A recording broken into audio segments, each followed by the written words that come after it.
నమస్కారం. టీఆర్టీ అభ్యర్థులందరికీ కూడా నా యొక్క నమస్కారాలు. ఇక్కడ స్కూల్ అసిస్టెంట్ మరియు ఎస్జిటి, ఎల్పి భాషా పండితులు ఎవరైతే ఉన్నారో వీళ్ళందరూ కూడా తెలుగుకు సంబంధించిన సమాచారం అనేటువంటి అంశాన్ని ఇక్కడ మీరు గమనిస్తున్నారు. ఇందులో భాగంగా మనకి తెలుగు యొక్క భాషా రూపాలు అనేటువంటి విషయం గురించి మనం ఇక్కడ మాట్లాడుకోవడానికి ప్రయత్నం చేద్దాం. భాషకు సంబంధించిన వివిధ రూపాలు అంటే భాష అనేటువంటి అంశానికి మనం అనేక రూపాలు కల్పించుకున్నాం. అందులో శాసన భాష అని చెప్పేసి, గ్రాంధిక భాష, మాండలిక భాషలు అనేక అంశాలు మనం ఇప్పటివరకు చూడడం అనేటువంటి అంశం జరుగుతూ ఉంటుంది. ఇక్కడ ప్రధానంగా ఏంటి అనే విషయాన్ని ఒకసారి చూస్తే మాండలికాలు. ఇక్కడ దీంట్లో ఉన్నటువంటి యొక్క అంశం మాండలికాల యొక్క వర్గీకరణ అనే అంశం ఇక్కడ మనం చెప్పుకోవడం జరుగుతుంది. మరి మాండలికం అనగానేమి అంటే ఒక మండలానికి సంబంధించిన యొక్క భాషనే మాండలికం అంటాం. ఒక మండలము అంటే మనకు ఒక ప్రాంత విభజన చేసినటువంటి సందర్భంలో భాష, ఒక ప్రాంతంలో ఏ భాషనైతే మాట్లాడుతున్నారో ఆ మాట్లాడే భాషను ఆధారంగా చేసుకొని కొన్ని మండలాలుగా విభజన చేసుకోవడం అనేది జరిగింది. మరి ఇక్కడ మండలాలు ఎన్ని ఉన్నాయనుకుంటే సహజంగా దీంట్లో 4 మండలాలు సహజంగా కనిపించడం జరుగుతుంది. ఏంటి యొక్క 4 మండలాలు? మాండలికం వర్గీకరణ చూస్తున్నట్టయితే ప్రాంతీయ మాండలికం, అదేవిధంగా సామాజిక మాండలికం, చారిత్రక మాండలికం, జీవ శాస్త్రానిక మాండలికం అని చెప్పేసి ఇందులో మాండలికాల వర్గీకరణ చేశాం. అయితే ఈ మాండలికాల వర్గీకరణ కంటే ముందు మండలాల వర్గీకరణ కూడా మనకి కొంతవరకు అవగాహన ఉండాలి. ఓకేనా? మరి మండలాలు అనేటువంటి విషయాన్ని మనం గమనించినట్లయితే పూర్వ మండలం అని, ఉత్తర మండలం, మధ్య మండలం, దక్షిణ మండలం అని చెప్పేసి ఈ విధంగా కొన్ని మండలాలుగా విభజన చేసుకోవడం అనేటువంటి అంశం జరుగుతుంటుంది. ఓకేనా? మరి ఇక్కడ పూర్వ మండలానికి సంబంధించినటువంటి అంశాల్లో ఏ ప్రాంతాలు ఉంటాయి అనేక విషయాన్ని మనం గత క్లాసులో చూసుకోవడం జరిగింది. ఇక్కడ కేవలం మండలాల యొక్క సంబంధించిన మాండలికాల యొక్క వర్గీకరణ అనే అంశాన్ని ఇక్కడ మనం గమనించడానికి ప్రయత్నం చేద్దాం. ఇందులో మాండలికాలలో భాగంగా ప్రాంతీయ మాండలికం అన్నాం. మరి ప్రాంతీయ మాండలికం అనేటువంటి అంశం ఎలా ఏర్పడుతుంది అంటే ఒక ప్రాంతానికి పరిమితమైనటువంటి యొక్క మాండలికమే ప్రాంతీయ మాండలికం. ఓకేనా? మరి ప్రాంతీయ అనే అంశాన్ని ఒకసారి గమనించినట్లయితే ఇక్కడ దీంట్లో ఒకసారి చూస్తే ఏమంటున్నారంటే ప్రజల మధ్య వ్యవహార ప్రాబల్యం సన్నగిల్లడం వల్ల ప్రాంతీయ మాండలికాలు ఏర్పడతాయి. ఈ యొక్క ప్రాంతీయ మాండలికాలు ఎలా ఏర్పడతాయి అనే విషయాన్ని ఒకసారి గమనిద్దాం. ప్రాంతీయ మాండలికం అంటే ప్రజల మధ్య వ్యవహార ప్రాబల్యం సన్నగిల్లడం వల్ల అంటే మనం మాట్లాడుతున్నటువంటి యొక్క భాష ఏదైతే ఉందో దాంట్లో అక్కడక్కడ కొన్ని పదాలు అనేటువంటి అంశం అనేది కొంచెం యాసగా పలకడమా లేకపోతే ఆ పదాలని తగ్గించి పలకడం అనే అంశం చేస్తుంటాం అన్నమాట. కాబట్టి ఇక్కడ యాసగా పలికేటువంటి యొక్క సందర్భం ఏదైతే ఉంటుందో దాన్ని ఆధారంగా చేసుకొని కొన్ని మాండలికాలను మనం ఏర్పాటు చేసుకోవడం అనేది జరిగింది. వీటికే మరొక పేరు స్థల మాండలికాలు అని కూడా అంటారు. ఇక్కడ ప్రశ్న ఏంటంటే ప్రాంతీయ మాండలికాలు ఎలా ఏర్పడతాయి అంటే ప్రజల ఉచ్చారణ ద్వారా ఏర్పడతాయి. మొదటి అంశం. రెండో అంశం ప్రాంతీయ మాండలికాల కనుక పేర్లేంటివి? ఒకటి ప్రాదేశిక మాండలికం, తర్వాత స్థల మాండలికం. కానీ స్థలం అంటేనే ప్రాంతం కాబట్టి ఈ విషయాన్ని ఇక్కడ గమనించుకోవాలి. ఇకపోతే ప్రాంతీయ మాండలికానికి సంబంధించిన అంశం చూసినట్లయితే ఇది ఎలా ఏర్పడుతుంది అనేక విషయాన్ని ఒకసారి గమనిద్దాం. వ్యక్తులు పుట్టి పెరిగినటువంటి యొక్క ప్రాంతాల ఆధారంగా ఏర్పడిన మాండలికాలే స్థల మాండలికాలు అంటున్నాడు. ఇక్కడ వ్యక్తులు పుట్టి పెరిగిన ప్రాంతాలు, వ్యక్తి ఏ ప్రాంతంలో పుట్టాడు, ఏ ప్రాంతంలో పెరిగాడు, ఆ యొక్క అంశాన్ని ఆధారంగా చేసుకొని ఏర్పడేటువంటి యొక్క మాండలికాలనే స్థల మాండలికాలు అంటారు. అంటే ఇక్కడ ఉదాహరణకి మనం తెలంగాణ ప్రాంతాన్ని తీసుకున్నట్టయితే తెలంగాణలో అనేక జిల్లాలు ఉన్నవి. ఒక్కొక్క జిల్లాలో ఒక్కొక్క రకంగా పదాలు ఉచ్చరిస్తుంటాడు. కాబట్టి ఏ జిల్లాలో పుట్టాడో, ఏ ప్రాంతంలో పుట్టాడో ఆ ప్రాంతాలను అనుసరించి ఏర్పడేటువంటి యొక్క మాండలికాలనే స్థల మాండలికాలుగా చెప్పడం అనేది జరుగుతుంది. ఇక్కడ ఇవి భౌగోళిక కారణాల వల్ల ఏర్పడతాయి. ఇక్కడ ప్రధాన ప్రశ్న భౌగోళిక కారణాల వల్ల ఏర్పడేటువంటి యొక్క మాండలికం ఏది అంటే ప్రాంతీయ మాండలికంగా మనం ఇక్కడ ప్రధానంగా ఇప్పుడు చెప్పుకోవడానికి అవకాశం కలిగినటువంటి అంశం ఇది. భౌగోళిక కారణాలంటే మనకి చుట్టూ ఉండేటువంటి వాతావరణం, ఓకేనా? అంటే మన దగ్గర కొన్ని నదులు ఉండొచ్చు, పర్వతాలు ఉండొచ్చు, వాగులు ఉండొచ్చు, కొండలు ఉండొచ్చు, ఇట్లా ఉంటాయి. కానీ వాటి చుట్టూరా ఉన్నటువంటి యొక్క ప్రాంతాలని ఆధారంగా చేసుకొని మనం ఆ యొక్క పదాలని పలకడం అనేది జరుగుతుంటుంది. కాబట్టి ఒక ప్రాంతం నుంచి మరొక ప్రాంతానికి పోవడానికి వీలు లేకోకుండా కేవలం ఒక ప్రాంతంలో స్థిరపడి ఆ ప్రాంతంలో ఉచ్చరించేటువంటి యొక్క పదాలు ఏవైతున్న మాటలు ఏవైతున్న వాటిని ప్రాంతీయ మాండలికాలుగా ఇక్కడ చెప్పడం అనేది జరిగిన విషయం ఇది. ఇక ఇవి రాజకీయ సాంస్కృతిక కారణాల వల్ల కూడా ఏర్పడతవి. ప్రాంతీయ మాండలికాలు అనేటువంటి భౌగోళిక కారణమే కాకోకుండా రాజకీయ సాంస్కృతిక కారణాల వల్ల కూడా ఏర్పడతవి. రాజకీయ కారణం అంటే పరిపాలన విధానం. అంటే ఒక్కొక్క ప్రాంతాన్ని ఒక్కొక్క వ్యక్తులు పరిపాలించే సందర్భం ఉంది. ఉదాహరణకి మన యొక్క తెలంగాణ ప్రాంతాన్ని తీసుకున్నట్టయితే ఈ తెలంగాణ ప్రాంతాన్ని కొంతకాలం నిజాం రాజులు పరిపాలించడం అనేటువంటిది జరిగింది. అదే ఆంధ్ర ప్రాంతాన్ని తీసుకుంటే అక్కడ ఆంగ్లేయులు పరిపాలించిన సందర్భం మనకు కనిపించడం జరుగుతుంది. కాబట్టి మన దగ్గర మాట్లాడేటువంటి యొక్క పదాలు ఉర్దూ పదాల యొక్క సమ్మిళితంగా మన దగ్గర ఉండడం అనేది జరుగుతూ ఉంటుంది.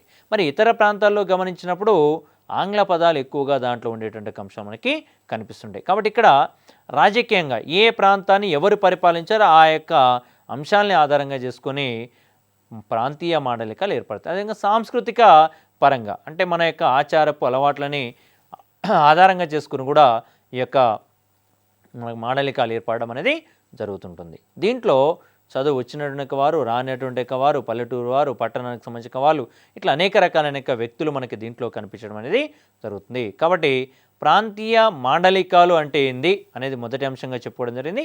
ఒక ప్రాంతానికే పరిమితమైన అంశమే ప్రాంతీయ మాండలికం అని చెప్పుకుంటున్నాం.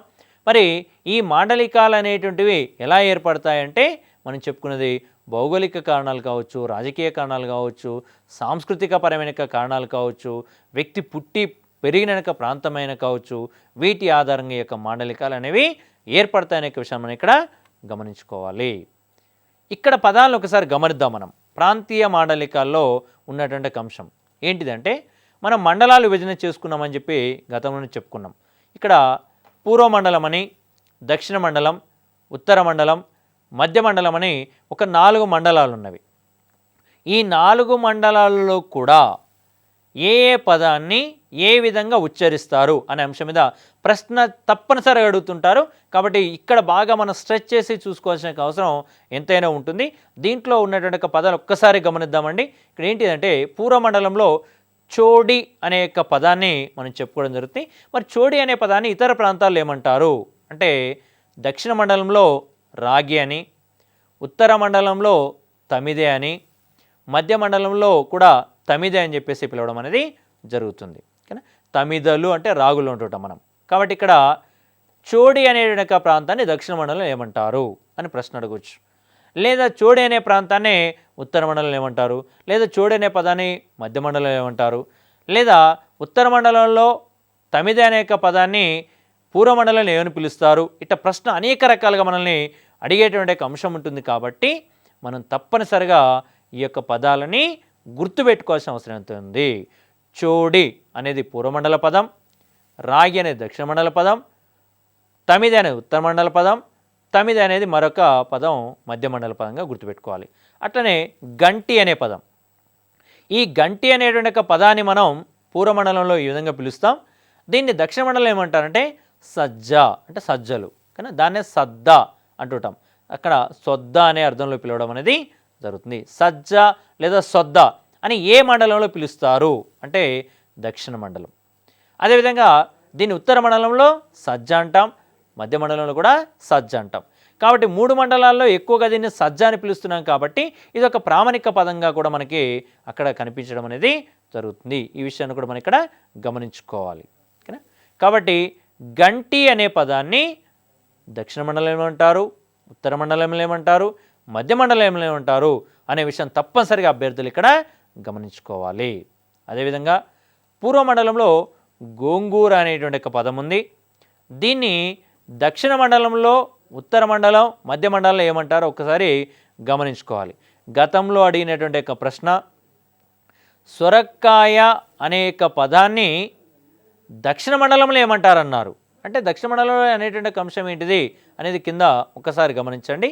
ఇక్కడ సొరకాయ అనేటువంటిది దక్షిణ మండలంలో సొరకాయగానే పిలువబడుతుందని ఇక్కడ ప్రశ్నగా మనం ఇక్కడ గమనించాలి. దీనికంటే ముందు గోంగూర అనే పదాన్ని ఒకసారి చూద్దాం. మనం గోంగూర అనేటువంటి పదం దక్షిణ మండలంలో గోగాకు అని, ఉత్తర మండలంలో కూడా గోగాకు అని, మధ్య మండలంలో కూడా ఇక్కడ మనకి వచ్చేసరికి గోంగూర కదా ఈ యొక్క అంశం ఉంది. అయితే ఉత్తర మండలంలో దీన్ని పుంటికూర అంటారనే విషయాన్ని కూడా మనం ఇక్కడ గమనించుకోవాలి. ఇక్కడ ఉత్తర మండలంలో ఏమంటారు మనకంటే పుంటికూర అంటే అనే అంశాన్ని కూడా అంటారు. ఇక్కడ అభ్యర్థులు దీన్ని ఒకసారి గమనించుకోవాల్సిన అవసరం ఎంతైనా ఉంటుంది. అదేవిధంగా పూర్వ మండలంలో అనపకాయ అనేటువంటి ఒక పదం ఉంది. ఈ అనపకాయ అనేటువంటి అంశాన్ని దక్షిణ మండలంలో సొరకాయని, ఉత్తర మండలంలో సొరకాయని, మధ్య మండలంలో కూడా సొరకాయ అని చెప్పేసి ఇక్కడ మనం పిలుచుకోవడం అనేది జరుగుతుంది. ఇక్కడ మధ్య మండలంలో దీన్ని అనింగకాయని కూడా పిలిచిన సందర్భాలు మనకి కనిపించడం అనేది జరుగుతుంటుంది. కాబట్టి దీన్ని ఒక్కసారి అభ్యర్థులు ఇక్కడ గమనించుకోవాల్సిన అవసరం ఎంతైనా ఉంటుంది. ఇది దీనికి సంబంధించిన సమాచారం. ఇక్కడ ఉత్తర మండలంలో అనింగ్యపు కాయ అనే అర్థంలో కూడా మనల్ని పిలుస్తుంటారని చెప్పేసి అభ్యర్థులు ఇక్కడ గమనించుకోవాలి. ఇట్లా ఒక్కొక్క పదాన్ని ఏ ప్రాంతంలో ఏమంటారనే విషయాన్ని మనం తప్పనిసరిగా దీంట్లో గమనించుకోవాల్సిన అవసరం ఎంతైనా ఉంటుంది. అది వివిధ మండలాల్లో ఏ పదాన్ని ఏ విధంగా పలుకుతారనే విషయాన్ని గమనించాలి. ఇక్కడ సామాజిక మాండలికాలు అనే అంశాన్ని ఒకసారి గమనిద్దాం. ఓకేనా, మాండలికాల వర్గీకరణలో భాగంగా ప్రాంతీయ మాండలికాల గురించి చూసాం. ఇక్కడ సామాజిక మాండలికాల గురించి ఒకసారి మాట్లాడుకుందాం. సామాజిక మాండలికాలు 3 రకాలుగా కనబడుతుంది మనకి ఇక్కడ. ఏంటిదా 3 రకాలు? వర్గ మాండలికం, రెండోది కుల మరియు వర్ణ మాండలికం, మరియు వైయక్తిక మాండలికం అనే అంశాలు ఇక్కడ మనకు దీంట్లో కనిపించడం జరుగుతుంది. కదా, వర్గం అంటే ఒక వర్గానికి సంబంధించిన అంశం. కదా, ఇక్కడ చదువుకున్నవారు, చదువు లేని వాళ్ళు ఒక వర్గంగా చెప్పవచ్చు. లేదా ఆదాయపరంగా చూసినా కూడా ఉన్నత వర్గాల వారు, తక్కువ వర్గాల వారు అనే అంశాన్ని ఇక్కడ తీసుకోవడానికి అవకాశం ఉంది. అదే కులాల పరంగా తీసుకుంటే ఇక్కడ మన దగ్గర బ్రాహ్మణులని, బ్రాహ్మణేతరులని ఈ విధంగా మనకి అనేక మాండలికాలు మనకి ఇక్కడ కనిపించడం జరుగుతున్న విషయం.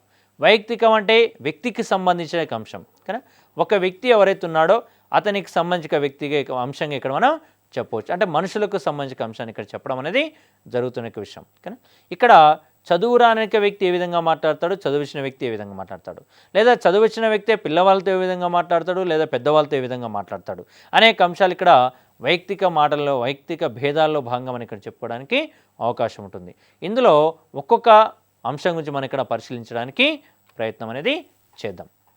ఇక్కడ సామాజిక మాండలికాలు అనేటువంటి ఎలా ఏర్పడతాయి అంటే సాంఘిక వచ్చేసరికి గోంగూర కదా ఈ యొక్క అంశం ఉంది. అయితే ఉత్తర మండలంలో దీన్ని పుంటికూర అంటారనే విషయాన్ని కూడా మనం ఇక్కడ గమనించుకోవాలి. ఇక్కడ ఉత్తర మండలంలో ఏమంటారు మనకంటే పుంటికూర అంటే అనే అంశాన్ని కూడా అంటారు. ఇక్కడ అభ్యర్థులు దీన్ని ఒకసారి గమనించుకోవాల్సిన అవసరం ఎంతైనా ఉంటుంది. అదేవిధంగా పూర్వ మండలంలో అనపకాయ అనేటువంటి ఒక పదం ఉంది. ఈ అనపకాయ అనేటువంటి అంశాన్ని దక్షిణ మండలంలో సొరకాయని, ఉత్తర మండలంలో సొరకాయని, మధ్య మండలంలో కూడా సొరకాయ అని చెప్పేసి ఇక్కడ మనం పిలుచుకోవడం అనేది జరుగుతుంది. ఇక్కడ మధ్య మండలంలో దీన్ని అనింగకాయని కూడా పిలిచిన సందర్భాలు మనకి కనిపించడం అనేది జరుగుతుంటుంది. కాబట్టి దీన్ని ఒక్కసారి అభ్యర్థులు ఇక్కడ గమనించుకోవాల్సిన అవసరం ఎంతైనా ఉంటుంది. ఇది దీనికి సంబంధించిన సమాచారం. ఇక్కడ ఉత్తర మండలంలో అనింగ్యపు కాయ అనే అర్థంలో కూడా మనల్ని పిలుస్తుంటారని చెప్పేసి అభ్యర్థులు ఇక్కడ గమనించుకోవాలి. ఇట్లా ఒక్కొక్క పదాన్ని ఏ ప్రాంతంలో ఏమంటారనే విషయాన్ని మనం తప్పనిసరిగా దీంట్లో గమనించుకోవాల్సిన అవసరం ఎంతైనా ఉంటుంది. అది వివిధ మండలాల్లో ఏ పదాన్ని ఏ విధంగా పలుకుతారనే విషయాన్ని గమనించాలి. ఇక్కడ సామాజిక మాండలికాలు అనే అంశాన్ని ఒకసారి గమనిద్దాం. ఓకేనా, మాండలికాల వర్గీకరణలో భాగంగా ప్రాంతీయ మాండలికాల గురించి చూసాం. ఇక్కడ సామాజిక మాండలికాల గురించి ఒకసారి మాట్లాడుకుందాం. సామాజిక మాండలికాలు 3 రకాలుగా కనబడుతుంది మనకి ఇక్కడ. ఏంటిదా 3 రకాలు? వర్గ మాండలికం, రెండోది కుల మరియు వర్ణ మాండలికం, మరియు వైయక్తిక మాండలికం అనే అంశాలు ఇక్కడ మనకు దీంట్లో కనిపించడం జరుగుతుంది. కదా, వర్గం అంటే ఒక వర్గానికి సంబంధించిన అంశం. కదా, ఇక్కడ చదువుకున్నవారు చదువు లేని వాళ్ళు ఒక వర్గంగా చెప్పవచ్చు. లేదా ఆదాయపరంగా చూసినా కూడా ఉన్నత వర్గాల వారు తక్కువ వర్గాల వారు అనే అంశాన్ని ఇక్కడ తీసుకోవడానికి అవకాశం ఉంది. అదే కులాల పరంగా తీసుకుంటే ఇక్కడ మన దగ్గర బ్రాహ్మణులని బ్రాహ్మణేతరులని ఈ విధంగా మనకి అనేక మాండలికాలు మనకి ఇక్కడ కనిపించడం జరుగుతున్న విషయం. వైయక్తికం అంటే వ్యక్తికి సంబంధించిన అంశం కదా. ఒక వ్యక్తి ఎవరైతే ఉన్నాడో అతనికి సంబంధించిన వ్యక్తిగా అంశంగా ఇక్కడ మనం చెప్పవచ్చు. అంటే మనుషులకు సంబంధించిన అంశాన్ని ఇక్కడ చెప్పడం అనేది జరుగుతున్న విషయం కానీ ఇక్కడ చదువు రాని వ్యక్తి ఏ విధంగా మాట్లాడతాడు, చదువుచిన వ్యక్తి ఏ విధంగా మాట్లాడతాడు, లేదా చదువుచిన వ్యక్తి పిల్లవాళ్ళతో ఏ విధంగా మాట్లాడతాడు, లేదా పెద్దవాళ్ళతో ఏ విధంగా మాట్లాడతాడు అనేక అంశాలు ఇక్కడ వైయక్తిక మాటల్లో వైయక్తిక భేదాల్లో భాగంగా మనం ఇక్కడ చెప్పుకోవడానికి అవకాశం ఉంటుంది. ఇందులో ఒక్కొక్క అంశం గురించి మనం ఇక్కడ పరిశీలించడానికి ప్రయత్నం అనేది చేద్దాం. ఇక్కడ సామాజిక మాండలికాలు అనేటివి ఎలా ఏర్పడతాయి అంటే సాంఘికంగా ఏర్పడిన భాషా భేదాలే సామాజిక మాండలికాలుగా మనం చెప్పడం జరుగుతుంది. సాంఘికంగా ఏర్పడినటువంటి భాషా భేదాలు అంటే సమాజంలో ఏ విధంగా మనం నడుచుకుంటున్నామో దాన్ని అనుసరించేసి సామాజిక మాండలికాలు ఏర్పడడం అనేది జరుగుతుంది. సంఘంలో వ్యక్తుల యొక్క ఎదుగుదలని అనుసరించే యొక్క మాండలికాలు ఏర్పడతాయి. దీంట్లో ఉచ్చారణలో హోదా అనేది కనిపిస్తుంది. అంటే ఉన్నత వర్గాల వారు మాట్లాడుతున్న అంశం, తక్కువ వర్గాల వారు మాట్లాడుతున్న అంశం కానీ ఆ భాష మాట్లాడినప్పుడు దాంట్లో కొంత హోదా అనే అంశం అనేది కనబడుతుంది. ఇది ప్రశ్నగా అడిగే అవకాశం ఉంది కాబట్టి గమనించగలరు. ఇక్కడ ఉచ్చారణలో హోదా అనే అంశం ఏ మాండలికంలో కనబడుతుంది అంటే సామాజిక మాండలికం అనే అంశం ఇక్కడ మనం గమనించుకోవాలి. ఇక్కడ అట్లనే వర్గ మాండలికం, ఈ వర్గ మాండలికం అనే అంశాన్ని ఒకసారి గమనించినట్లయితే ఒక వర్గానికి సంబంధించిన వ్యవహారమే వర్గ మాండలికం. ఇక్కడ కేవలం ఒకే ఒక వర్గం. ఏంటి యొక్క వర్గాలు? ఒకసారి వర్గ మాండలికాల్ని విభజనలో ఒకసారి గమనించడానికి ప్రయత్నం చేద్దాం. ఇక్కడ దీంట్లో 4 రకాలైన వర్గాలు మనకి ఇక్కడ కనిపిస్తున్నవి. అందులో ఆదాయాన్ని బట్టి మాండలికం, విద్యను బట్టి మాండలికం, నిరక్షరాస్యతను బట్టి మాండలికం, వృత్తిని బట్టి మాండలికం అని చెప్పేసి 4 మాండలికాలు ఇక్కడ మనకు కనిపించడం అనేది జరుగుతుంటుంది. ఆదాయాన్ని బట్టి అన్నాం అంటే ఉన్నవారు లేనివారు మనకి ఇందులో కనబడుతుంది. ఆదాయం ఉన్నవారు ఒక వ్యక్తులుగా ఒక వర్గానికి సంబంధించిన వారుగా, ఆదాయం లేనివారు మరొక వర్గానికి సంబంధించిన వారుగా కనిపిస్తారు. విద్యను బట్టి చదువుకున్నవారు ఒక వర్గం, చదువు రానివారు ఒక వర్గం. నిరక్షరాస్యత అనే అంశం అంటే చదువు రాని వారిలోనే మళ్ళీ రకాలు దాంట్లో ఓకేనా. అక్కడ పిల్లవాళ్ళు పెద్దవాళ్ళు. ఇక్కడ వృత్తిని బట్టి మనం అనుసరిస్తున్న వృత్తులు ఉన్నాయి, కుల వృత్తులు ఉన్నాయి కొన్ని, కానీ ఆ వృత్తులను బట్టి మాండలికాలను విభజన చేయడం అనేది జరుగుతుంది. కొంతమంది కుమ్మరి సంబంధించిన పని చేయవచ్చు, కొంతమంది వడ్రంగి సంబంధించిన పని చేయవచ్చు. ఈ విధంగా ఆ వృత్తులని అనుసరించేసి మాండలికాలను విభజన చేసుకోవడం అనేది జరుగుతున్న అంశం. ఇక్కడ ఒక్కొక్క దానికి సంబంధించిన విషయాన్ని ఇప్పుడు మనం విభజన చేసుకుంటూ పరిశీలించుకోవడానికి ప్రయత్నం అనేది చేద్దాం. వర్గ మాండలికంలో ఆదాయాన్ని బట్టి మాండలికం. ఇది మనకి 2 రకాలు కనబడుతుంది. ఒకటి అధిక ఆదాయం, 2 అల్ప ఆదాయం. మరి అధిక ఆదాయం అంటే ఇక్కడ అంటే ఎక్కువగా డబ్బులు ఉండడం అన్నమాట. కానీ ఎక్కువగా డబ్బులు ఉన్న వారిని అధిక ఆదాయం అంటారు. ఇది ఎలా ఉంటుంది ఇక్కడ అంటే వీరు అధికార భాష ఎక్కువగా ఉపయోగిస్తారు. ఓకేనా. ఇక్కడ అధిక ఆదాయం ఉన్నటువంటి వారు బాగా చదువుకున్న వారే ఉంటారు, వారు కొంచెం గొప్పవారుగా భావించబడుతుంటారు. కాబట్టి వారి మాటలలో కొంత హోదాతనం అనేది కనబడుతుంది. కాబట్టి వారు ఏ పదాలు ఎక్కువగా ఉపయోగిస్తారంటే అధికార భాషా పదాలు ఎక్కువగా ఉపయోగిస్తారు. అధికార భాషా పదాలంటే ప్రభుత్వం అనేది అనుసరిస్తున్నటువంటి పదాలుగా మనం ఇక్కడ చెప్పుకోవడానికి అవకాశం ఉంది. దీంట్లో ఉదాహరణ మనం గమనించినట్లయితే కొన్ని పదాలు ఇక్కడ ఓకేనా. Party, lunch, dinner, kitchen, tiffin ఇలాంటి యొక్క పదాలన్నీ కూడా మనకి అంటే ఇవన్నీ కూడా దాదాపు ఆంగ్ల పదాలతో సమానమైన పదాలు. ఇవి హోదాతో కూడుకునే పదాలుగా మనం అందరం భావించడం జరుగుతుంది. కాబట్టి ఇలాంటి పదాలు డిన్నర్కి వెళ్దామా ఓకేనా, ఫాలోయింగ్ ద లంచ్ అని చెప్పేసి ఈ విధంగా ఆంగ్ల పదాలని ఎక్కువగా దీంట్లో మిళితం చేస్తూ మాట్లాడుతున్న దాన్ని అధిక ఆదాయ పదాలుగా మనం చెప్పుకోవడం అనేది జరుగుతుంటుంది. ఇక్కడ ప్రశ్న ఏంటంటే పార్టీ, లంచ్, డిన్నర్ అనేటువంటి పదాలు ఏ మాండలికానికి సంబంధించినవి అని అడిగేటువంటి అవకాశం ఉంది. ఇవి వర్గ మాండలికానికి సంబంధించిన అంశం. అందులో వర్గంలోకెల్లా ఆదాయాన్ని బట్టి మనం విభజన చేసుకున్నాం. అందులో అధిక ఆదాయానికి సంబంధించింది కాబట్టి అధిక ఆదాయ వర్గ మాండలికానికి సంబంధించిన పదాలుగా మనం ఇక్కడ గమనించుకోవాలి. ఓకేనా. అదేవిధంగా అల్ప ఆదాయం అన్నాడు. మరి అల్ప ఆదాయం అంటే తక్కువ ఆదాయం. ఓకేనా. తక్కువ డబ్బులు ఉన్నటువంటి వారు పేదవారిగా మనం చెప్పవచ్చు. మరి పేదవారు మాట్లాడే పదాలు ఏవైతున్నాయో వాటిని అల్ప ఆదాయ పదాలుగా మనం ఇక్కడ చెప్పుకోవడం అనేది జరుగుతుంది. ఉదాహరణకి ఎవరు వాళ్ళు అంటే రైతులు, కూలీలు ఉపయోగించేటువంటి పదాలనే అల్ప ఆదాయ పదాలు అంటారు. రైతులు, కూలీలు ఉపయోగించేటువంటి పదాలు. సాధారణంగా పల్లెటూళ్ళలో మనకి రైతులు కనిపిస్తుంటారు, అదేవిధంగా కూలీలు కనిపిస్తుంటారు. వాళ్ళు పలికేటువంటి పదాలు ఏవైతున్నాయి వాటిని అల్ప ఆదాయ పదాలుగా మనం ఇక్కడ చెప్పడం అనేది జరుగుతుంటుంది. ఉదాహరణకు కొన్ని చూసినట్టయితే సందమామ, రైక, భువ్వ, లచ్చ అనేక పదాలు ఇక్కడ కనబడుతుంటాయి. అంటే లక్ష అనేక పదం, లక్ష అనేక పదాన్ని ₹1,00,000 అంటుంటాం మనం. ఓకేనా. అంటే ఇక్కడ పలికేక పదంలో ఏంటంటే ఉచ్చారణలో తేడా అనేటువంటి అంశం మనకు కనిపించడం అనేది జరుగుతుంది. ఓకేనా. బువ్వ తిన్నావా అంటుంటారు. అంటే బువ్వ అంటే అన్నం సహజంగా, కానీ బువ్వ తిన్నావా ఈరోజు అంటుంటారు. ఓకేనా. అంటే ఇక్కడ బువ్వ అనే పదం అనేటిది అల్ప ఆదాయానికి సంబంధించిన వాళ్ళు, గ్రామీణ ప్రాంత ప్రజలు, రైతులు, కూలీలు ఉపయోగించక పదానంగా మనం ఇక్కడ చెప్పుకోవడం అనేది జరుగుతుంది. ఓకేనా.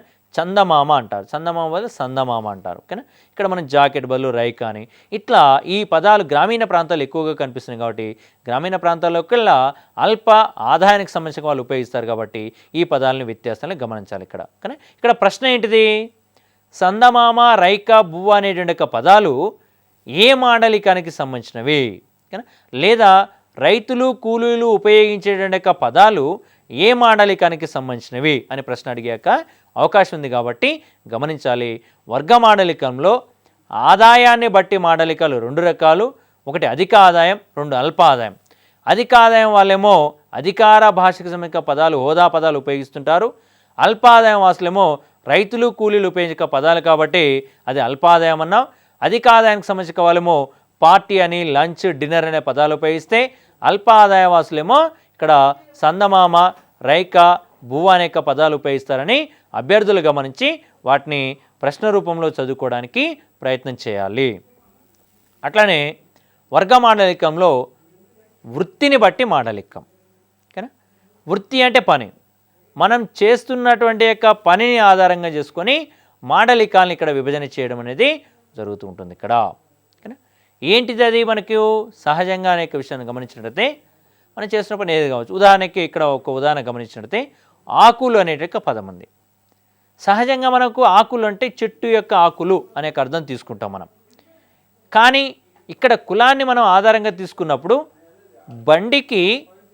బండి చక్రానికి బద్దలాగా ఉండేటువంటి అంశాలనే మనం ఆకులు అంటుంటాం. కానీ బండి చక్రం ఉంటుంది, దానికి మధ్యలో ఒక బద్ద అనేటువంటి అంశం మాదిరిగా ఉండే వాటిని ఆకులు అంటారు. ఇది వడ్రంగి వాళ్ళు ఉపయోగించే పదం. కానీ బండి ఆకులు తయారు చేశారా అని చెప్పేసి అంటుంటారు. అంటే ఇక్కడ ఆ వర్గానికి సంబంధించిన, ఆ వృత్తికి సంబంధించిన వాళ్ళు ఆ యొక్క పదాన్ని ఆ విధంగా ఉపయోగించడం అనేటువంటి అంశం జరుగుతుంది. కానీ మరి అదేవిధంగా కుండ అనే పదం, కుండ అనేటువంటి పదాన్ని కుమ్మరి వాళ్ళు తయారు చేసేదాన్ని, మట్టితో తయారు చేసేదాన్ని కుండ అనవచ్చు.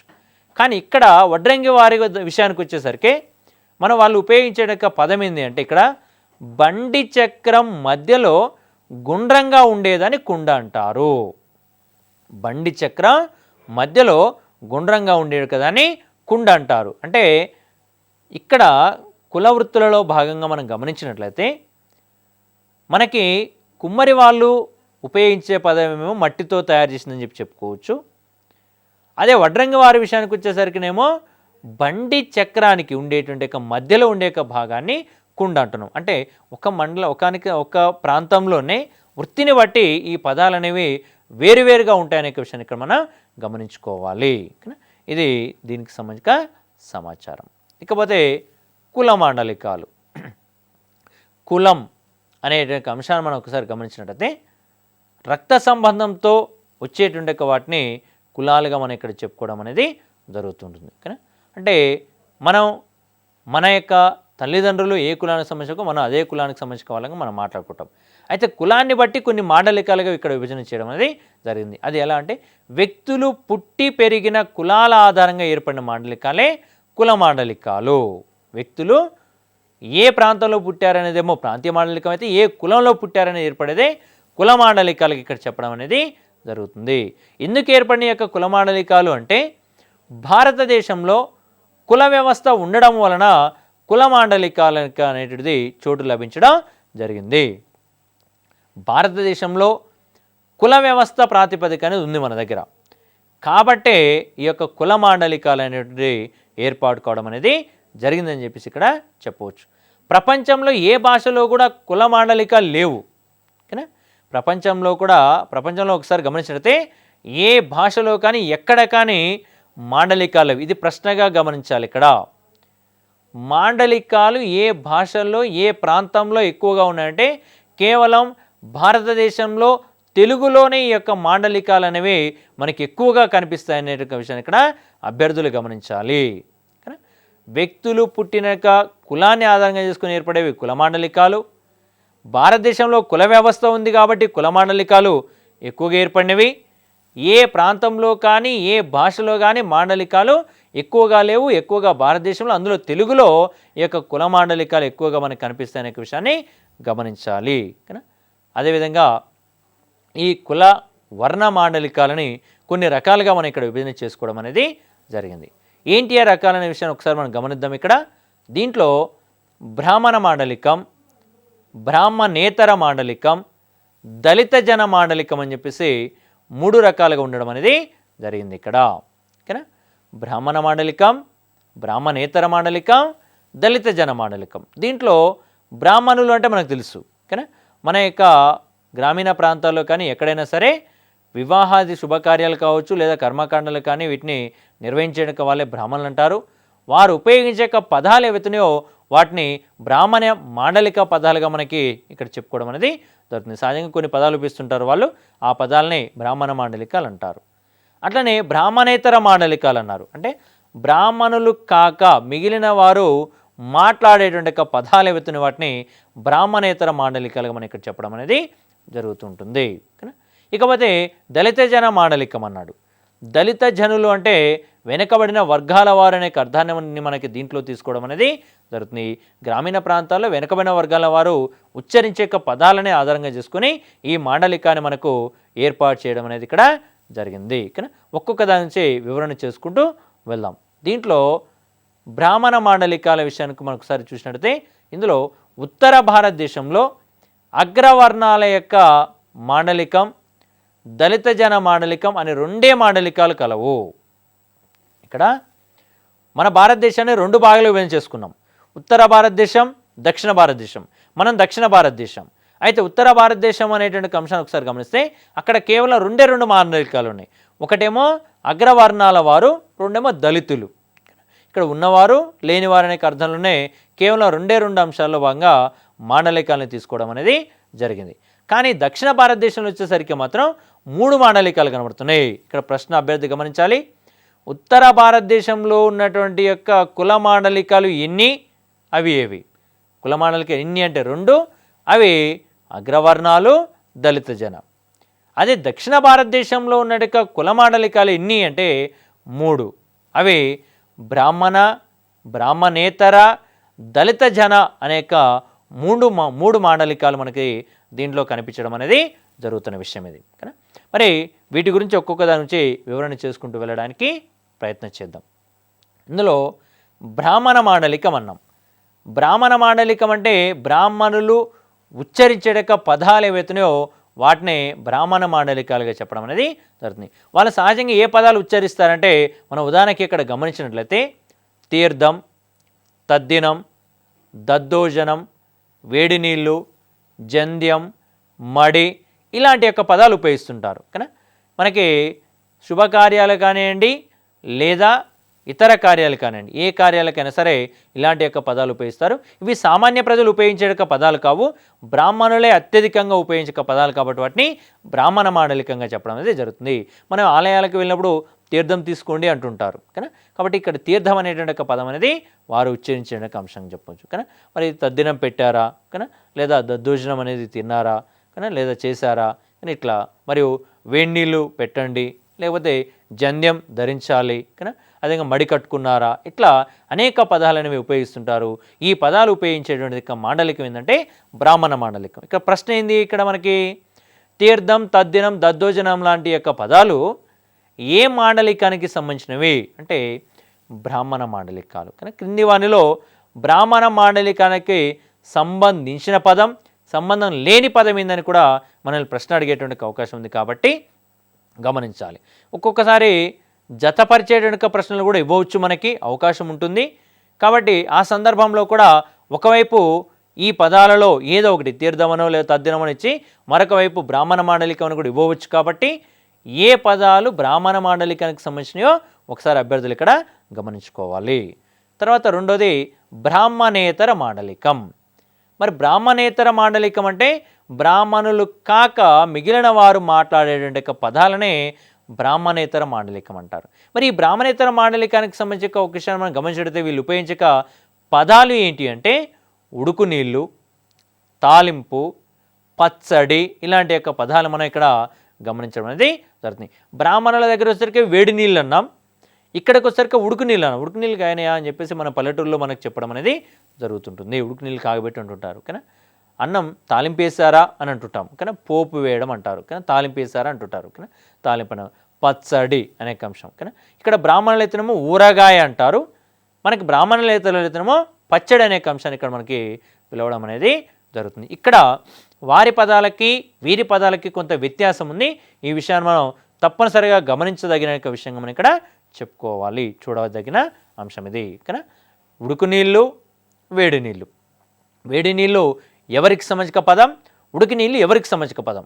కాబట్టి జతపరిచే అంశంలో ఇలా అడగడానికి అవకాశం ఉంటుంది. కాబట్టి అభ్యర్థులు వీటిని గమనించాలని చెప్పేసి కోరుకోవడం జరుగుతుంది. ఇకపోతే దళిత జన మాండలికం అన్నారు. అంటే దళితులు, గ్రామీణ ప్రాంతాల్లో దళితులు ఉంటారు, ఆ దళితులు ఉపయోగించక పదాలు ఏవైతే వాటిని దళిత జన మాండలికాలుగా చెప్పడం అనేది జరుగుతుంది. ఒక్కసారి ఆ యొక్క పదాలు ఏంటి అనేది ఒక ఉదాహరణ ఒకసారి గమనించినట్లయితే అరంజ్యోతి, యాశకాలు అంటారు. కానీ ఇక్కడ అరంజ్యోతి అంటే అరుంధతి అని అర్థం. మనం అరుంధతి నక్షత్రం అనే అంశాన్ని పలుకుతుంటాం, కానీ అరుంధతి అని చెప్పేసి వాళ్ళు అనుకోకుండా అరంజ్యోతి అంటుంటారు. కానీ అట్లనే యాశకాలు అంటారు. యాశకాలు అంటే వేషాలు, కానీ వేషకాలు ఇస్తున్నావు అని చెప్పేసి అంటుంటాం మనం. కానీ అంటే యాశకాలు అనే పదం దళిత జనులు ఉపయోగించే పదం ఇక్కడ చెప్పడం అనేది జరుగుతుంది. కాబట్టి ఈ విషయాన్ని గమనించండి. ఇక్కడ అరంజ్యోతి, యాశకాలు లాంటి యొక్క పదాలు ఏ మాండలికానికి సంబంధించి చెప్పి అడిగే అవకాశం ఉంది. కాబట్టి అభ్యర్థి ఇక్కడ దళిత జన మాండలికంగా గమనించాలి. ఇక్కడ బ్రాహ్మణ మాండలికం, బ్రాహ్మణేతర మాండలికం, దళిత జన మాండలికం, వాటి యొక్క పదాల ఉచ్చారణ ఏ విధంగా ఉందో అభ్యర్థులు ఇక్కడ గమనించి వాటిని చదువుకోవడానికి ఇక్కడ ప్రయత్నం చేయాలి. వాటి మధ్య వ్యత్యాసాలను కూడా గమనించుకోవాలి ఇక్కడ. తర్వాత ప్రాంతీయ మాండలికం. ఈ ప్రాంతీయ మాండలికాన్ని కొన్ని రకాలుగా మనం వర్గీకరించుకోవడం అనేది జరిగింది ఇక్కడ. కానీ దాంట్లో పూర్వ మాండలికం, ఉత్తర మాండలికం, దక్షిణ మాండలికం, అదేవిధంగా మధ్య మాండలికం అని చెప్పేసి మండలాలుగా ఇక్కడ విభజన చేయడం అనేది జరిగింది. ఇక్కడ మరి పూర్వ మండలంలో మాట్లాడే భాష ఏదైతుందని పూర్వ మాండలిక భాష అంటారు. దక్షిణ మండలంలో మాట్లాడే భాష దక్షిణ మాండలిక భాష అంటాం. ఉత్తర మండలంలో మాట్లాడుతున్నాము ఉత్తర మాండలిక భాష అంటాం. మధ్య మండలంలో మాట్లాడుతున్నాము మధ్య మాండలిక భాష అంటాం. కానీ ఇట్లా ఆ మాండలిక భాషల్ని ఒక్కొక్క దాన్ని ఒక్కొక్క ప్రాంతంలో విభజన చేసుకోవడం అనేది జరిగింది. మరి ఇక్కడ పూర్వ మండలం అన్నాం. పూర్వ మండలంలో ఉండేటువంటి ప్రాంతాలు ఏంటి ఒకసారి ఇక్కడ గమనిద్దాం. ఇందులో శ్రీకాకుళం, విజయనగరం, విశాఖపట్నం అనేటువంటి ప్రాంతాలు ఏవైతున్నాయో వీటిని పూర్వమండల ప్రాంతాలు అంటారు. ఇది గతంలో మనం చెప్పుకున్నాం. మరొకసారి గమనించండి. ఇక్కడ ప్రశ్న అడిగేటువంటి విధానం, క్రింది వానిలో పూర్వ మండలానికి సంబంధించిన ప్రాంతాలు ఏవి, లేదా విశాఖపట్నంలో మాట్లాడేటువంటి భాష ఏ మండలానికి చెందింది అని కూడా ప్రశ్న అడిగేటువంటి అవకాశం ఉంది. కాబట్టి పూర్వ మండలం అంటే ఏంది, ఏ ఏ ప్రాంతాలని పూర్వ మండలంలో భాగంగా విభజన చేశారో ఒకసారి గమనించుకోవాలి. అట్నే మధ్య మండలంలో తూర్పుగోదావరి, పశ్చిమ గోదావరి, కృష్ణా, గుంటూరు జిల్లాలు అనే అంశాలు దీంట్లో భాగంగా ఉండడం అనేది జరుగుతుంటుంది. కాబట్టి ఈ యొక్క విషయాన్ని అభ్యర్థి గమనించాలి. కానీ ఇక్కడ ఉభయ గోదావరి, తూర్పుగోదావరి, పశ్చిమ గోదావరిని ఉభయ గోదావరి అంటాం. ఉభయ గోదావరి మరియు కృష్ణా, గుంటూరు ప్రాంతాలు అవుతున్న వాటిని మధ్య మాండలికాలుగా మనం ఇక్కడ చెప్పుకోవడం జరుగుతుంది. అట్నే దక్షిణ మాండలికంలో రాయలసీమ, నెల్లూరు, ప్రకాశం అనేక ప్రాంతాలు అనేక అంశాలు ఏవైతే ఇవన్నీ కూడా దీంట్లో భాగంగా ఉండడం అనేది జరుగుతున్న యొక్క అంశాలు ఇక్కడ గమనించాలి. అదేవిధంగా ఉత్తర మాండలికం, ఇక్కడ తెలంగాణలో కనుక 10 జిల్లాలు ఏవైతున్నాయో ఈ 10 జిల్లాలు కూడా ఉత్తర మాండలికంలో భాగంగా మనకి ఇక్కడ ఉండడం అనేది జరుగుతుంటుంది. కాబట్టి అభ్యర్థుల యొక్క ఏ ప్రాంతాలు ఏ మండలానికి సంబంధించిన అంశాన్ని అడగడానికి అవకాశం ఉంది కాబట్టి వీటిని గమనించగలరని చెప్పేసి మనం చేసుకోవడం జరుగుతుంటుంది. ఇకపోతే జీవశాస్త్రానుసార మాండలికాలు అన్నాం. అంటే జీవశాస్త్రాన్ని అనుసరించి బయోసైన్స్ అంటాం. మరి జీవశాస్త్రాన్ని అనుసరించి మాండలికాలు ఎన్ని రకాలంటే 2 రకాలని చెప్పేసి ఇక్కడ గమనించుకోదగినటువంటి అంశం. ఏంటి ఆ యొక్క 2 రకాలు? ఒకటి వయస్సుని బట్టి మాండలికం, 2 లింగ భేదాన్ని బట్టి మాండలికం. వయస్సు అంటే పెద్దవారు, చిన్నవారు. అట్లనే లింగభేదం స్త్రీ, పురుషుడు అనే అంశాన్ని ఇక్కడ చెప్పడం జరుగుతుంది. ఇందులో వయస్సు అన్నాం అంటే చిన్నవారు అన్నాం. మనం పిల్లలతో మాట్లాడేటువంటి పదాలు ఏవైతున్నాయో వాటిని చిన్నపిల్లలకు సంబంధించిన అంశాలు చెప్పుకోవడం జరుగుతుంది.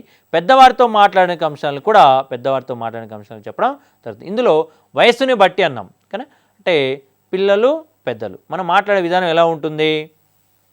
ఇక్కడ బాబు ఇటురా అంటాం కానీ బాబు ఇటురా అన్నప్పుడు ఎవరిని అన్నాం అంటే చిన్నపిల్లలు అన్నట్టుగా.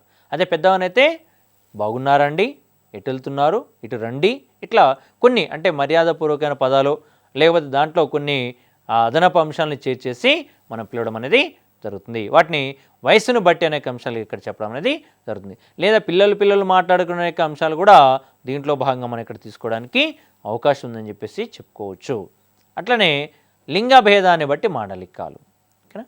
మరి లింగ భేదాన్ని బట్టి అన్నప్పుడు లింగం అన్నప్పుడు మనకి సహజంగా 2 లింగాలు కనబడుతుంటాయి. వ్యక్తులను ఆధారంగా తీసుకున్నప్పుడు 2 లింగాలు కనబడుతుంటాయి మనకి. ఓకేనా? ఒకటి స్త్రీలింగం అని, 2 పులింగం అనే అంశాలు ఇక్కడ మనకు కనిపించడం జరుగుతుంది. ఓకేనా? మరి స్త్రీలింగం అనే అంశాన్ని గమనించినట్లయితే స్త్రీలు అనేటువంటి అంశం దీంట్లో భాగంగా ఉండడం జరుగుతుంది. ఓకేనా? మరి స్త్రీలు మాట్లాడుకునే పదాలు. ఓకేనా? స్త్రీలు ఏమని మాట్లాడుకుంటాం సహజంగా మనం అంటే బాగున్నారా అనేక అర్థంలో, ఏం చేస్తున్నావు అనేక అర్థాలలో ఇక్కడ స్త్రీలకి పురుషులకి మధ్య కొంత వ్యత్యాసం అనేది ఉండడం అనేది ఇక్కడ జరుగుతుంది. ఓకేనా? మన పురుషుల విషయానికి వచ్చేసరికి కొంత వ్యత్యాసం ఉంది. ఓకేనా? అంత సీన్ లేదులే అని అంటుంటాం మనం. అంత సీన్ లేదులే అని చెప్పేసి ఎవరిని అంటామంటే పురుషులే ఆ విధంగా అనేటువంటి అవకాశం ఉందనే అంశాన్ని ఇక్కడ గమనించాలి. ఓకేనా? ఏమిటిరా, ఏందిరా అనేక పదాలు ఉంటాయి. ఓకేనా? అదే ఆడవాళ్ళైతేనేమో ఏమై, ఏందే అనేక అర్థాలు ఇక్కడ ఉపయోగించడం జరుగుతుంది. అంటే మనం పలికేటువంటి పదాల్లో కొంత వ్యత్యాసం అనేక అంశాలు కనబడుతుంది. కాబట్టి ఈ విధంగా లింగభేదాన్ని బట్టి, వయసును బట్టి ఈ పదాలు మనం ఇక్కడ గమనించుకోవాలనే విషయాన్ని చెప్పడం జరుగుతుంటుంది. అట్లనే వేరే రాష్ట్రాలలో ఉన్నటువంటి యొక్క తెలుగు ప్రజలు మాట్లాడే మాండలికంలో కూడా వ్యత్యాసాలు ఉండడం అనేది జరిగింది. ఇక్కడ తెలంగాణ, ఆంధ్ర ప్రాంతాల్లో ఉన్నటువంటి వాళ్ళే కాకోకుండా ఇతర ప్రాంతాలు అంటే ఇతర రాష్ట్రాలు ఉన్నాయి. ఆ ఇతర రాష్ట్రాలలోకి వెళ్ళా మన తెలుగువారు ఉంటున్నారు. మరి మన తెలుగువారు అక్కడ మాట్లాడే పదాలలో కూడా కొంత వ్యత్యాసం అనేది కనిపించడం అనేది జరుగుతుంది. మన పక్కన మహారాష్ట్ర ఉండొచ్చు, కర్ణాటక ఉండొచ్చు, కేరళ ఉండొచ్చు, లేకపోతే ఏదైనా మనకు అనుబంధంగా తమిళనాడు ఉంది కదా, మనకు అనుబంధంగా మనతో పాటు కలిసిపోయేటువంటి యొక్క ప్రాంతాలు ఏవైతున్నాయో ఆ ప్రాంతాలకి మన యొక్క తెలంగాణలో లేదా ఆంధ్రప్రదేశ్లో మాట్లాడే పదాలకి కొంత వ్యత్యాసం అనేది కనబడుతుంది. ఏంటిదా వ్యత్యాసం అనే విషయాన్ని ఒకసారి ఇక్కడ గమనిద్దాం. ఒకసారి గమనించినట్లయితే మహారాష్ట్రలోని చందాపూర్ జిల్లాలో తెలుగు భాషలో కోంటావు, గోలార్ అనేవి, ముంబైలో కామారి, కడరి అని, కర్ణాటకలో ఉన్న బెల్గాంలోనేమో దాసరి, బేరాడు అని చెప్పేసి ఇక్కడ పిలుచుకోవడం జరుగుతుంది. గమనించుకోవాలి ఇక్కడ అభ్యర్థులు మహారాష్ట్రలో ఏమంటున్నారు, ముంబైలో ఏమంటున్నారు, కర్ణాటకలో ఏమంటున్నారు అనే విషయాన్ని ఇక్కడ గమనించాలి. ఒకే పదం ఇది, కానీ వేరు అంశాలేం కాదు, ఒకే పదం, కానీ పలకడంలో ఉచ్చారణలో మనకి వ్యత్యాసం అనేది ఇక్కడ కనిపిస్తుంది. కానీ మనం సహజంగా వస్తువులని కొనుగోలు చేయడానికి ఎవరి దగ్గరికి వెళ్తాం అంటే వర్తకుల దగ్గరికి వెళ్తాం. కానీ ఆ వర్తకులని మనం ఏమంటామంటే కోంట వాళ్ళు అంటారు, కానీ కోంటోళ్ళు అంటుంటాం సహజంగా. ఓకేనా? మరి మహారాష్ట్రలో చందాపూర్ జిల్లాలో కూడా అదే అర్థంలో పిలుస్తున్నారు. తెలుగు భాషలో కోంటావు అని చెప్పేసి మరి గోలార్ అని కూడా పిలుస్తారని చెప్పి అంటున్నారు. ఇది ప్రశ్నగా అడిగే అవకాశం ఉందండి, గమనించదగిన విషయం. కోంటావు గోలార్ అనే వ్యాపారస్తులని ఏ ప్రాంతంలో పిలుస్తారు అంటే మహారాష్ట్ర అనే విషయాన్ని ఇక్కడ గమనించుకోవాలి. అదేవిధంగా ఈ కోంటారు అదేవిధంగా గోలార్ అనే వ్యక్తులనే ముంబైలో ఏమంటారంటే కామారి కడరి అంటారు. అంటే వ్యాపారస్తులని ముంబైలో కామారి అని కడరి అని చెప్పేసి ఇక్కడ పిలుచుకోవడం అనేది జరుగుతూ ఉంటుంది. అదేవిధంగా కర్ణాటక రాష్ట్రాన్ని మనం గమనించినట్లయితే అక్కడ బెల్గాం అనే ప్రాంతంలో దాసరి బేరాడ్ అని చెప్పేసి పిలుస్తారని చెప్పేసి ఇక్కడ మనం చెప్పడం జరిగింది. కాబట్టి అభ్యర్థులు ఇక్కడ గమనించదగిన విషయం ఏంటంటే ఒక ప్రాంతాన్ని ఏ ఏ ప్రదేశాలలో ఏ విధంగా పిలుస్తారు అనే విషయాన్ని తప్పనిసరిగా మనం ఇక్కడ గమనించుకోగలరు. అట్లనే సామాజిక మాండలికాలు అనే అంశం ఏ విధంగా ఏర్పడే అనే విషయాన్ని మనం ఒక్కసారి ఇక్కడ గమనించుకుంటూ ముందుకు వెళ్దాం. ఇందులో వివిధ సామాజిక వర్గాల ప్రజలు మాట్లాడే భాషలోని వైవిధ్యాలను సామాజిక మాండలికాలు అంటారు. వివిధ సామాజిక వర్గాల ప్రజలు మాట్లాడే భాషలోని వైవిధ్యం అంటే ఇక్కడ సామాజిక వర్గము అన్నప్పుడు మనం చెప్పుకున్నాం ఇంతకుముందు మనకు సహజంగా ఆదాయాన్ని బట్టి వర్గీకరణ ఉండొచ్చు, ఇక్కడ కులాలను బట్టి వర్గీకరణ ఉండొచ్చు అని చెప్పేసి మనం చెప్పడం జరిగింది. ఆ సామాజిక వర్గాల వారు ఎవరుతున్నారో వారు మాట్లాడేటువంటి మాటల వైవిధ్యం ఏందో తేడా ఏందో దాన్ని సామాజిక మాండలికం అంటారు. కానీ ఇది ప్రశ్నగా అడిగే అవకాశం ఉంది. కానీ ఏంటిదంటే వివిధ సామాజిక వర్గాల ప్రజలు మాట్లాడే భాష యొక్క వైవిధ్యాన్ని ఏ మాండలికం అంటారు అని కూడా ప్రశ్న అడిగే అవకాశం ఉంది. కాబట్టి ప్రతిదీ ప్రశ్న రూపంలోనే గమనించుకోవాలి మనం. ఇది ప్రశ్నగా అడగవచ్చు అనుకొని దాన్ని 2-3 విధాలుగా ప్రశ్న రూపంలో తయారు చేసుకోవడానికి ప్రయత్నం చేసి సమాధానం కూడా మనమే వెతుక్కున్నట్టయితే అతి సులభంగా మనం సమాధానం చేయడానికి అవకాశం. కాబట్టి ఇక్కడ సామాజిక మాండలికం అంటారనే విషయాన్ని ఇక్కడ మనం గమనించుకోవాలి. దీనికి ఒక నిర్వచనం అనే అంశాన్ని కూడా ఇవ్వడం జరిగింది మనకి. సామాజిక మాండలికానికి నిర్వచనం ఉంది. ఏంటి దాని నిర్వచనం అంటే ప్రాంతీయ భేదాల వల్ల కాక సామాజిక స్థాయిలోని వైవిధ్యత కారణంగా ఏర్పడేవి సామాజిక మాండలికాలు. ఇది ఈ మాట చెప్పిన వ్యక్తి ఎవరంటే పీటర్ ట్రడ్జిల్. మరి ఈయన ఏమంటున్నాడు మనకి ప్రాంతీయ భేదాల వల్ల కాకోకుండా అంటే ఒక ప్రాంతంలో భేదం ఉంటుంది మనం చెప్పుకున్నటువంటి మాదిరిగా ఇక్కడ తెలంగాణ అని చెప్పేసి రాయలసీమ అని చెప్పేసి ప్రాంతాల భేదం ఉందనుకున్నా ఆ ప్రాంతాలలో వచ్చిన భేదాలు కాకోకుండా సామాజిక స్థాయిలో వచ్చిన వైవిధ్యత సమాజంలోని స్థాయి హోదా ఆధారంగా ఏర్పడినటువంటి వాటిని సామాజిక మాండలికాలని చెప్పేసి ఒక నిర్వచనాన్ని ఇచ్చిన వ్యక్తి పీటర్ ట్రడ్జిల్ అనే విషయాన్ని ఇక్కడ మనం గమనించుకోవాలి. ఇది దీనికి సంబంధించిన నిర్వచనం. మరొక అంశం, మరొక నిర్వచనం, తెలుగు భాషలో చదువుకున్న వారి భాషకు చదువు రాని వారి భాషకు మధ్య గల తేడానే సామాజిక మాండలికం అని అన్నటువంటి వ్యక్తి బద్రిరాజు కృష్ణమూర్తి గారు. బద్రిరాజు కృష్ణమూర్తి గారు ఏమంటున్నారంటే తెలుగు భాషలో ఇక్కడ చదువుకున్న వారు ఉన్నారు, చదువుకోని వారు ఉన్నారు. చదువుకున్న వారి భాషకు చదువు రాని వారి భాషకు మధ్య ఉన్న వ్యత్యాసం ఏదైతుందో దానినే ఇక్కడ సామాజిక మాండలికంగా చెప్పడం అనేది జరిగింది. మరి చదువుకున్నవారు చదువుకోని వారు ఎలా మాట్లాడతారు అనే విషయాన్ని ఒకసారి గమనిద్దాం. ఇందులో చదువుకున్న వారు పలికే పదాలు ఎలా ఉన్నాయి, చదువు రాని వారు పలికే పదాలు ఎలా ఉన్నాయో ఒక్కసారి గమనించినట్లయితే ఇక్కడ చదువుకున్న వారేమో ఇచ్చట అంటే ఇచ్చట అనే అర్థంలో పలుకుతారు. ఇక్కడ ఇచ్చట అనే అంశం తీసుకోవడం జరిగింది. ఇక్కడ మరి చదువు రానటువంటి వారు పలికేటువంటి పదం ఇది ఇక్కడ మనకు ఇక్కడ అనే అంశం ఇక్కడ అనే అర్థంలో తీసుకోవడం అనేది జరిగింది. ఇక్కడ మనకి చదువుకున్నటువంటి వారు పలికే పదం పాము అనే పదం, అది పురుగు అనేటువంటి అర్థంలో మన వాళ్ళు ఇక్కడ చెప్పడం అనేది జరుగుతుంది. అంటే సహజంగా చదువుకున్న వారేమో పాము అంటారు, చదువు రాని వారేమో పురుగు అనే అర్థంలో ఈ యొక్క పదాన్ని పలుకుతున్నారు. అట్నే కర్ర అనే పదం ఉంది, దీన్ని చదువురాను కట్టె అంటారు. కట్టెలు తీసుకురమ్మని చెప్పేసి అంటుంటారు సహజంగా. ఓకేనా, అట్లా చదువుకున్నటువంటి వారు ఒక పదాన్ని చదువు అంటే చదువు రాని వారేమో చదువు అనే అర్థాన్ని ఇక్కడ మనం చెప్పడం అనేది జరుగుతుంది. ఓకేనా, ఈ విషయాన్ని ఇక్కడ మనం అభ్యర్థులని గమనించాలని చెప్పి చెప్పడం జరుగుతుంది. పాము అనేది పురుగు అని, కర్ర కట్టె అని, చదువు చదువు అని, ఇట్లా అందులో చకారం అనేది సకారంగా పలుకుతున్నాం. ఇక్కడ అభ్యర్థులు గమనించాలి.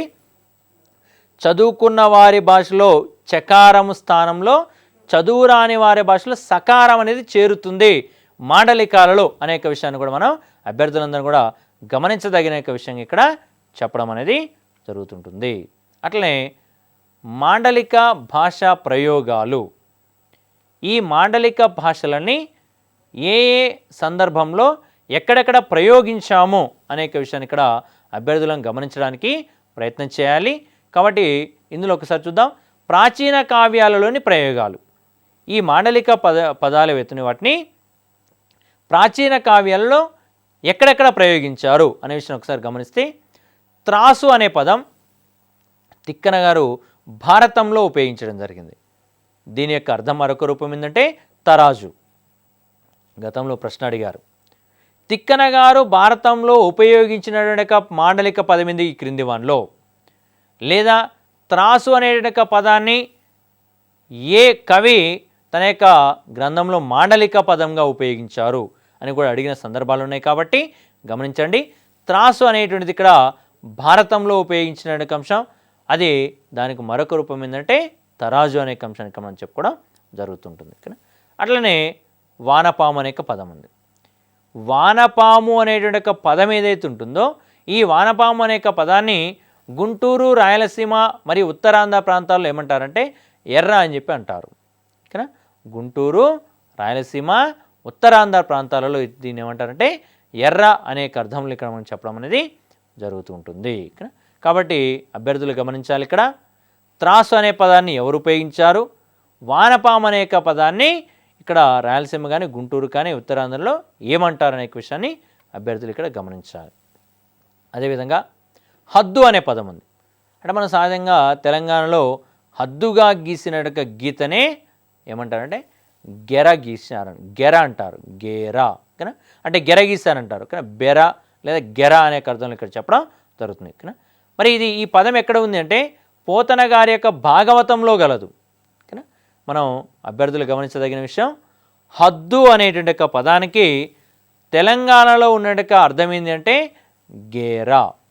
ఈ హద్దు అనేక పదాన్ని ఎక్కడ ఉపయోగించుకున్నాం మనము అనేక విషయాన్ని ఒకసారి చూసినట్లయితే పోతన గారి యొక్క భాగవతంలో ఈ పదాన్ని ఉపయోగించడం అనేది జరిగింది. కాబట్టి ఈ విషయాన్ని గమనించండి. తర్వాత ఇంకి పాటలు ఉన్నాయి మనకి. ఇక్కడ మనకు పాటలు తీసుకున్నట్లయితే అందులో అనేక రకాల పాటలు ఉంటాయి. ఇక్కడ ఎంకి పాటలు ఉన్నాయి. ఈ ఎంకి పాటలు అనే అంశాన్ని ఒకసారి గమనించినట్లయితే దీంట్లో గోదావరి జిల్లా యొక్క మాండలికం అనేది ఉపయోగించబడింది. ఇంకి పాటలలో ఏ మాండలికం ఉపయోగించారు, గోదావరి జిల్లా మాండలికం. కానీ త్రాస్ అనే పదం ఎవరు ఉపయోగించారు, వానపాము అనే పదాన్ని ఏ ప్రాంతాలు ఏమంటారు, హద్దు అనే ప్రాంతాన్ని తెలంగాణలో ఏమంటారు, హద్దు అనే పదాన్ని భాగవతంలో ఉపయోగించింది ఎవరు, లేదా భాగవతాన్ని రాసింది ఎవరు, భాగవతంలో ఉపయోగించబడిన మాండలిక పదం ఏది, ఇక్కడ ఇంకి పాటలలో ఉపయోగించబడిన మాండలికం ఏది అని అనేక రకాల ప్రశ్నలు అడిగే అవకాశం ఉంది. కాబట్టి ఆ ప్రశ్నలు మనం ఈ విధంగా గమనించుకోవాలి ఇక్కడ. అట్లనే గురజాడ వారి కన్యాశుల్కంలో విజయనగర మాండలికం ఉంది. మనకు కన్యాశుల్కం యొక్క రచయిత ఎవరు అంటే గురజాడ అప్పారావు గారు. మరి గురజాడ అప్పారావు గారు కన్యాశుల్కంలో ఏ మాండలికాన్ని ఉపయోగించారు అంటే మనకి విజయనగరం యొక్క మాండలికాన్ని ఉపయోగించారు. మరి విజయనగర మాండలికం ఏ మండలానికి సంబంధించింది అంటే పూర్వ మండలమా, ఉత్తర మండలమా, దక్షిణ మండలమా, మధ్య మండలమా, ఇక్కడ ఆ 4 మండలాలు గమనించుకోవాలి. కానీ మనకి విజయనగరం అనేది ఏ మండలంలో ఉంది అంటే పూర్వ మండలం అని చెప్పుకున్నాం. ఎందుకంటే శ్రీకాకుళం, విజయనగరం, అదేవిధంగా మనకి ఇక్కడ ఉన్నటువంటి ఆ ప్రాంతాల్లో ఏవైతున్నాయో అవన్నీ కూడా మనకి పూర్వ మండలంలో ఉన్నాయని చెప్పేసి చెప్పుకోవడం జరుగుతుంది. మరి విశాఖపట్నం అనే అంశాలు కూడా దాంట్లో భాగంగా ఉన్నాయి. కాబట్టి విజయనగరం కానీ, విశాఖపట్నం కానీ, శ్రీకాకుళం కానీ పూర్వ మండలానికి సంబంధించిన అంశాలు. కాబట్టి మరి ఈ విజయనగరం అనే పదం దేనికి సంబంధించిందంటే పూర్వ మండలం. కాబట్టి ఈ విధంగా కూడా ప్రశ్న అడగవచ్చు, గురజాడ వారి యొక్క కన్యాశుల్కంలో ఏ మాండలిక పదం ఉపయోగించబడింది అని పూర్వ మండలం, దక్షిణ మండలం, మధ్య మండలం, ఉత్తర మండలం ఇవ్వచ్చు. లేదా విజయనగరం, శ్రీకాకుళం, విశాఖపట్నం అని కూడా ఈ విధంగా కూడా ఇవ్వవచ్చు. కాబట్టి ఇక్కడ 2 గుర్తుపెట్టుకోవాలి. ఒకటేమో పూర్వ మండలం అని, 2 అందులో విజయనగర మండలం అని చెప్పేసి గుర్తుపెట్టుకోవాలి అభ్యర్థులు. ఇక పోటీగా రాపులు అనేక పదాన్ని కూడా మనం ఆ ప్రాచీన గ్రంథాలని ఒకసారి పరిశీలించినట్లయితే కనబడుతుంది. మరి పోటీగా రాపులు అనేది ఒక మాండలిక పదం. మరి పోటీగా రాపులు అనే పదం ఏంటిది? దీని యొక్క సరైన ప్రామాణిక పదం ఏంటి అంటే ఫోటోగ్రాఫ్ అని అర్థం. ఓకేనా? ఫోటోగ్రాఫ్ అనే పదాన్ని పోటీగా రాపులు అనే అర్థంలో పిలవడం అనేది జరుగుతుంటుంది. ఇది దీనికి సంబంధించిన సమాచారం. ఇకపోతే అంగుడు పొద్దు అనేటువంటి రచన, దీన్ని రాసినటువంటి వ్యక్తి జి సురమౌళి. అంటే మాండలిక పదాలు ఏ ఏ రచనలో ఉపయోగించబడ్డాయి అంటానికి కొన్ని గ్రంథాల పేర్లు ఇక్కడ మనం పరిశీలిస్తున్నాం. ఆ గ్రంథాల పేర్లు గమనించండి. ఈ క్రింది వానిలో మాండలిక పదాలు ఉపయోగించబడిన గ్రంథాలేవి అని ప్రశ్న అడిగే అవకాశం ఉంది కాబట్టి ఒకసారి గమనించండి ఇక్కడ. ఓకేనా? దీంట్లో అంగుడు పొద్దు అనేటువంటిది ఎవరు రాస్తారంటే జి సురమౌళి అనేది ఒక అంశం. దీంట్లో మాండలికం ఉపయోగించబడింది అనేది రెండో అంశం. ఓకేనా? దీంట్లో మరలా పంచాయతీ నెంబర్ ఈ యొక్క అంశాన్ని ఉపయోగించిన వ్యక్తి ఇరివెంటి కృష్ణమూర్తి. అంటే ఈ గ్రంథాన్ని రాసిన వ్యక్తి ఇరివెంటి కృష్ణమూర్తి. ఇరివెంటి కృష్ణమూర్తి గారు రాయబడిన గ్రంథమే పంచాయతీ నెంబర్ అనే విషయం చెప్పుకోవాలి. ఇందులో మాండలిక పదాలు ఉపయోగించబడినవి కాబట్టి గమనించుకోండి. అంగుడు పొద్దు, పంచాయతీ నెంబర్ అనే వాటిలలో మాండలిక పదాలు ఉపయోగించబడి చెప్పేసి అభ్యర్థులు గమనించాలి. అట్లనే మా ఊరి ముచ్చట్లు. ఈ మా ఊరి ముచ్చట్లు అనేటువంటి దాంట్లో ఎవరు రాస్తారు ఈ యొక్క అంశం? దీంట్లో ఏమి ఉపయోగించబడింది అంశం ఒకసారి గమనిద్దాం. ఇక్కడ యశోదారెడ్డి గారు రాయబడ్డారు. యశోదారెడ్డి గారిచే రాయబడిన గ్రంథమే మనకి మా ఊరి ముచ్చట్లు. కానీ హెచ్చమ్మ కథలు కూడా ఉంటాయి, కానీ ఇక్కడ మా ఊరి ముచ్చట్లలో మనకి మాండలిక పదాలు అనేవి కనిపించడం జరుగుతుంది. మరి ఈ యొక్క పై రచనలు అంటే ఇప్పుడు చెప్పుకున్న మా ఊరి ముచ్చట్లు కావచ్చు, కానీ అంగుడు పొద్దు కావచ్చు, ఇక్కడ ఈ అంశాలను గమనించితే వాటిలో తెలంగాణ జానపద మాండలికాలు కనిపిస్తాయి. అభ్యర్థులు ఈ విషయాన్ని గమనించాలి.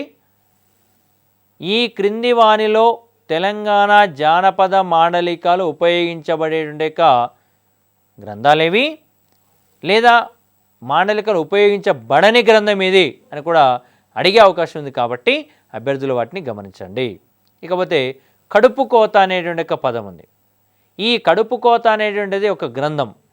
ఈ గ్రంథాన్ని రాసిన వ్యక్తి ఎవరంటే దేవరాజు మహారాజు. మరి ఇందులో ఏ మాండలికం ఉపయోగించబడింది అనేది గమనిద్దాం. తర్వాత నెక్స్ట్ నిరసన అనేటువంటి గ్రంథం. నిరసన అనే గ్రంథాన్ని రాసిన వ్యక్తి ఎవరంటే కారెంపూడి మార్కండేయ అనేటువంటి వ్యక్తి. ఇందులో తెలంగాణ మాండలికం ఉంది. ఓకేనా? ఇక్కడ కడుపు కోత అనే కావచ్చు, ఇక్కడ నిరసన అనే అంశం. ఈ రెండింటిని గమనించినప్పుడు నిరసన అనే అంశంలో మనకి తెలంగాణ మాండలిక పదాలు ఎక్కువగా ఉన్నాయని చెప్పేసి ఇక్కడ మనం గమనించాలి. ఓకేనా? ఇక్కడ కడుపు కోతలో ఏ మాండలికం ఉంది, నిరసనలో ఏ మాండలికం ఉంది అనేక విషయాన్ని అభ్యర్థులు గమనించండి. అదేవిధంగా గేది అనేక రచన. ఈ గేది అనేక రచనని రాసింది ఎవరంటే ఏవి రెడ్డి శాస్త్రి గారు. ఇక్కడ. ఓకేనా? మరి ఇక్కడ ఏవి రెడ్డి శాస్త్రి గారు రాసినటువంటి అంశం ఇది మరి అనేక విషయాన్ని గమనిస్తే గేది. ఇందులో ఏ మాండలికం ఉంది? శ్రీకాకుళం యొక్క మాండలికం ఉంది. ఓకేనా? తెలంగాణ మాండలికంలో రాయబడిన ఏంటివి, శ్రీకాకుళం మాండలికంలో రాయబడిన ఏంటివి అనే విషయాన్ని అభ్యర్థులు ఇక్కడ గమనించాలి. అట్లనే ఆశాకిరణం అనే గ్రంథం ఉంది. ఈ ఆశాకిరణం యొక్క గ్రంథాన్ని రాసినటువంటిది బాలగంగాధర్ తిలక్. మరి ఈ ఆశాకిరణంలో ఏ మాండలికం ఉపయోగించబడిందంటే మధ్య మాండలికం. మరి మధ్య మాండలికంలో ఉన్న ప్రాంతాలు ఏంటివి అనే విషయాన్ని అభ్యర్థి గమనించుకొని ఆ యొక్క పదాలు మాండలిక సమీక పదాలు ఇందులో ఉన్నాయని చెప్పేసి మనం గమనించుకోవాలి. ఓకేనా? ప్రశ్న ఏంది? రచన ఎవరు రాస్తారు, ఇందులో ఏ మాండలికం ఉపయోగించబడింది అనేది తప్పనిసరిగా అడిగే అంశం కాబట్టి ఆశాకిరణం అనేది బాలగంగాధర్ తిలక్ రాశారు. దాంట్లో మధ్య మాండలికం అనేది ఉపయోగించబడింది. ఇంకపోతే కథాసాగర్ అనేటువంటిది కొన్ని కథల యొక్క సమూహం. కథాసాగర్ అనేది కొన్ని కథల యొక్క సమూహంగా చెప్పడం అనేది జరుగుతుంది. మరి ఈ కొన్ని కథల యొక్క సమూహంలో తెలంగాణకు సంబంధించిన కొన్ని కథలు గలవు. ఇందులో ఏంటి ఆ తెలంగాణకు సంబంధించిన కథలు అంటే మనిషి లోపలి విధ్వంసం అనేది ఒక రచన. మనిషి లోపలి విధ్వంసం, దీన్ని రాసింది అల్లం రాజయ్య. ఓకేనా? ఈ ప్రతి ఒక్క గ్రంథం దాని రచయిత పేరు గుర్తుపెట్టుకోండి. ఈ ప్రతి ఒక్క గ్రంథంలో కూడా తెలంగాణ మాండలిక పదాలు ఉన్నాయనే విషయాన్ని అభ్యర్థి గమనించుకోవాలి. ఇక్కడ కాబట్టి మనిషి లోపలి విధ్వంసం అనేది ఒక గ్రంథం, దాన్ని రాసింది అల్లం రాజయ్య. అట్లనే దొంగలు అనేది మరొక గ్రంథం, దీన్ని బోయే జంగయ్య గారు రాశారు. గ్రంథం రాసింది ఎవరు? అందులో ఉపయోగించబడిన మాండలికం, ఇవన్నీ కూడా తెలంగాణ మాండలికాలు. అట్లనే చదువు, ఇది బిఎస్ రాములు గారు ఉపయోగించినటువంటి యొక్క అంశం, అతరిచ్చే రాయబడిన అంశంగా గమనించాలి. ఇక్కడ అమ్మ మీది సొమ్ములు, ఇది రాసింది కాలువ మల్లయ్య గారు. కాబట్టి అభ్యర్థులు ఇక్కడ గమనించండి, రచన, రచయిత పేరు, అందులో ఉపయోగించక మాండలికాలు. తెలంగాణకు సంబంధించిన కథలు ఇవన్నీ కూడా. ఈ క్రింది వానలో తెలంగాణ సంబంధించిన కథ గాంధీది. ఈ క్రింది వానలో తెలంగాణకు సంబంధించిన మాండలిక పదాలు ఉపయోగించబడినటువంటి యొక్క గ్రంథాలు ఇవి, లేదా ఏ గ్రంథాన్ని ఏ రచయిత రాశాడు అనే విషయాన్ని అభ్యర్థులు గమనించాలి. మళ్ళొకసారి గమనించండి, ఇక్కడ మనిషి లోపలి విధ్వంసం అల్లం రాజయ్య గారు, దొంగలు బోయే జంగయ్య గారు, చదువు బిఎస్ రాములు గారు, ఆమె మీది సొమ్ములు కాలువ మల్లయ్య గారు. కానీ ఈ విధంగా మనకు రచనలు అనే అంశం కనిపించడం జరుగుతుంటుంది. అట్లనే మండుటాకు, ఈ గ్రంథాన్ని రాసింది కాట్రగడ్డ దయానంద్ గారు. కాట్రగడ్డ దయానంద్ గారు. ఇక్కడ ఇది వ్యవహారిక భాషలో రాయబడిన మొట్టమొదటి నవలగా చెప్పడం అనేది జరుగుతుంది. వ్యవహారిక భాషలో రాయబడిన మొట్టమొదటి నవల ఇది అంటే మండుటాకు అనే విషయాన్ని గమనించండి. ఇక్కడ మనకి వ్యవహారిక భాషలో రాయబడిన మొట్టమొదటి యొక్క నవల ఏంటంటే మాలపల్లి. ఈ మాలపల్లి నవలను రాసింది అంటే ఉన్నవ లక్ష్మీనారాయణ. కాబట్టి ఇక్కడ గమనించండి, మాలపల్లి నవల రచయిత ఉన్నం లక్ష్మీనారాయణ. మొట్టమొదటిసారిగా వ్యవహారిక భాషలో రాయబడిన గ్రంథం మాలపల్లి అని చెప్పేసి అభ్యర్థులు గమనించాలి. జానపద మాండలికంలో వెలువడిన మొట్టమొదటి నవల ఏది? వెలుగు, వెన్నెల, గోదావరి. కాబట్టి గమనించాలి, ఇక్కడ ఒక్కొక్కటి వ్యవహారిక భాష అన్నప్పుడేమో మాలపల్లి, జానపద మాండలికం అన్నప్పుడేమో వెలుగు, వెన్నెల, గోదావరి అనే విషయాన్ని ఇక్కడ గమనించండి. అట్లనే తెలంగాణ మాండలికంలో వెళ్ళిన మొట్టమొదటి నవల ఏంది? ముత్యాల పందిరి. తెలంగాణ మాండలికంలో మొట్టమొదటి నవల ముత్యాల పందిరి. రాయలసీమ మాండలికంలో వెలువడిన మొట్టమొదటి నవల రంగల్లి. మరి ఈ మూడు అంశాలను కూడా రాసిన వ్యక్తి ఎవరంటే పోరంకి దక్షిణామూర్తి. ఇక్కడ రంగల్లి అనే అంశం కావచ్చు, ముత్యాల పందిరి అనే అంశం కావచ్చు, అదేవిధంగా వెలుగు, వెన్నెల అనే అంశం కావచ్చు. ఈ మూడింటిని కూడా ఉపయోగించినటువంటి వ్యక్తి ఎవరు అంటే, రాసిన వ్యక్తి ఎవరంటే పోరంకి దక్షిణామూర్తి. అంటే అన్ని మాండలికాల్లో కూడా రాసిన వ్యక్తి పోరంకి దక్షిణామూర్తిగా మనం ఇక్కడ గమనించుకోవాలి. అట్లనే గోడ మీది బొమ్మ అనే అంశం, దగా పడిన తమ్ముడు, వంశధార అనేక నవలల్ని ఉపయోగించిన రాసిన వ్యక్తి ఎవరంటే కాంతారావు. ఇది శ్రీకాకుళం మాండలికంలో ఉపయోగించడం అనేది జరిగింది. కాబట్టి అభ్యర్థులు గమనించండి, ఏ రచనను ఎవరు రాశారు, ఏ మాండలికంలో రాశారు అనే విషయాన్ని అభ్యర్థులు గమనించి ఇక్కడ ఈ ప్రశ్నలకు సమాధానాలు చేయడానికి ప్రయత్నం చేయాలి. కాబట్టి ఇది మాండలికాలు, వాటి యొక్క వర్గీకరణ, ఆ మాండలికాలలో ఏ రచనలు రాశారు, ఏ మాండలికంలో ఏ రచనల్లో ఏ పదాలు ఉపయోగించబడ్డాయి, ప్రాచీన కావ్యాల్లో, ఆధునిక రచనలు అనేక విషయాల్ని విద్యార్థులు గమనించి వాటికి తగినటువంటి సమాచారాన్ని ఒకసారి గమనించగలరని చెప్పేసి మనవి చేసుకుంటూ సెలవు తీసుకుంటున్నాను. నమస్కారం.